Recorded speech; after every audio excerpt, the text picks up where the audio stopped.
Chapter 13. Problems at Home. I'm not sure how I walked back to our flat. I was terribly worried.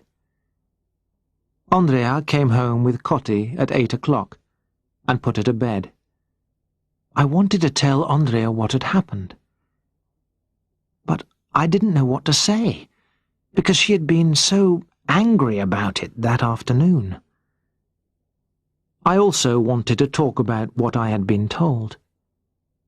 I was both very interested and afraid at the same time. "Andrea," I started, "I've found out what happened." She didn't answer. She was looking at a newspaper. "Andrea," I tried again, "would you like me to tell you what I've found out?" She looked at me coldly. "Look, John," she said, "you know that I've really had enough of this story of yours, but I expect I'll have to hear the next part. Go on." She looked very tired and worried. I told her what Mrs. Fisher had said, quickly and quietly. She looked at me as I talked. When I had finished, she said, "And so what?" "Well, don't you understand? It's him I see every 18th of January, I replied. "Who?" asked Andrea. "János Szabó, of course," I said. "Oh, John," she said, "how can you see a dead man? I really think you must be ill." "What do you mean?" I asked.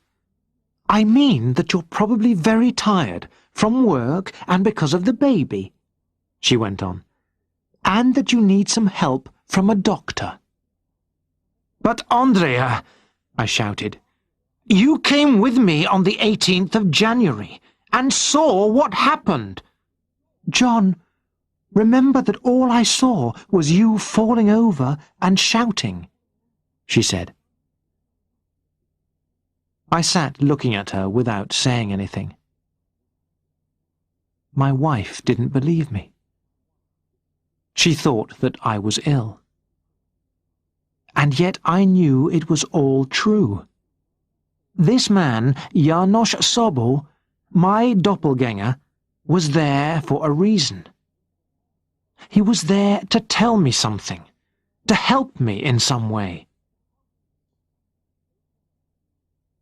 Over the next few weeks, I often tried to talk about it with Andrea, but she never wanted to listen to me. Sadly, my doppelganger seemed to be building a wall between us. Talking to each other became much more difficult than it had been before. We often spent evenings without talking much, or my wife went to bed early, saying she was tired after a day looking after Coti, and I stayed up watching old films on the TV until the early hours of the morning. I thought about it carefully, again and again. Some things were true facts. A man called János Szabó had lived at number 7 Felka utca. On the 18th of January 1945, his wife and daughter had been killed in the cellar that was now Zsolc bar in Gergely utca. Other things were difficult to understand. I had been outside the Felka utca building twice on the anniversary of that date, the 18th of January, and I had met the man, and he looked the same as me. What did it all mean?